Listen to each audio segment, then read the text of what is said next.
යශෝදරා මහා උත්තමාවිය වන්දනාමාන කිරීමේදී මුලින්ම කරන මූලික පියවරයන් ටික මම කෙටියෙන් කියාගෙන යන්නම්. මුලින්ම යශෝදරා මහා උත්තමාවියට වන්දනා කරන ගාථාව සජ්ජායනා කිරීමෙන් අනතුරුව අප විසින් පූජා කරන පිළියෙල කළගත් දෑ මේ ආකාරයට පූජා කරන්න.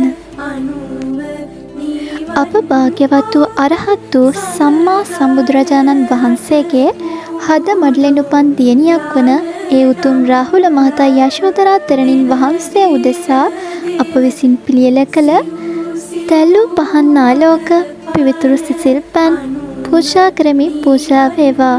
පිවිතුරු මල් පැතිරෙන සුවඳතෝම් පූජා කරමි පූජා වේවා. පිවිතුරු ගිලන්පස පූජා කරමි පූජා වේවා.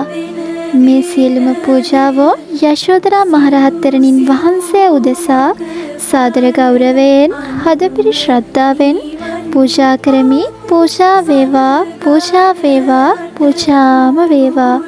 සාදු සාදු සාදු. මේ ආකාරයට අප පිළියෙල කරගත්ත පූජා කිරීමෙන් අනතුරුව ඔයාලට කැමති නම් ඔයාලට පුළුවන් යශෝදරා මහා උත්තමාවිය වෙනුවෙන් සත්‍යක්‍රියාවක් සිදු කිරීමට. ඉතින් ඔයා මේ විදිහට යශෝදරා මහා උත්තමාවිය වන්දනාමාන කරනවා කියන්නේ ඔයාගේ ජීවිතයේ ඔයාට තියෙන ප්‍රශ්න ඉබේටම නැති වෙලා යනවා. ඉතින් ඔයා කැමති නම් ඔයාගේ හිත ඉබේටම මේ සඳහා පෙළඹෙනවා. ඔයාට පිනක් තියෙනවා නම් ඔයාට මේ වීඩියෝ එක උනත් ලැබෙන්න ඉඩ තියෙනවා. යශෝදරා මහා උත්තමාවිය වන්දනාමාන කරන්න හැමෝටම අවස්ථාව ලැබෙන්නේ නැහැ. මම මේ ගැන කලිනුත් වීඩියෝ එකක් කරලා තියෙනවා. ඉතින් අපි හැමෝම මේ ලෝකෙට එන්නේ හරිම අමාරුවෙන්. මොකද මනුස්ස ජීවිතයක් කියන්නේ හරිම කලාතුරකින් ලැබෙන දෙයක්. ඉතින් ඒක අපිට ලැබිලා තියෙනවා.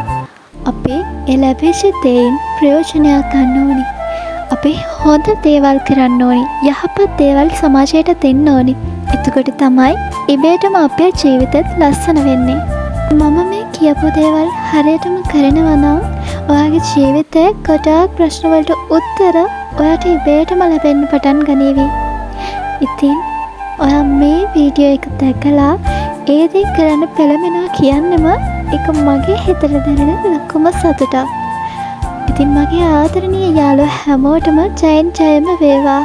මම වීඩියෝ එක මෙතනින් අවසන් කරන්නම්. ඔයාලට මගේ අතින් යම් යම් වැරදි අඩුපාඩු දේවල් කියවුණා නම් අනිත් සමා වෙන්න. වැරදි අඩුපාඩු තියෙනවා නම් ඒ දේවල් කමෙන්ට් එකකින් දාගෙන යන්න. හිමින් සැරේ මම ඒ දේවල් හදා ගන්නම්.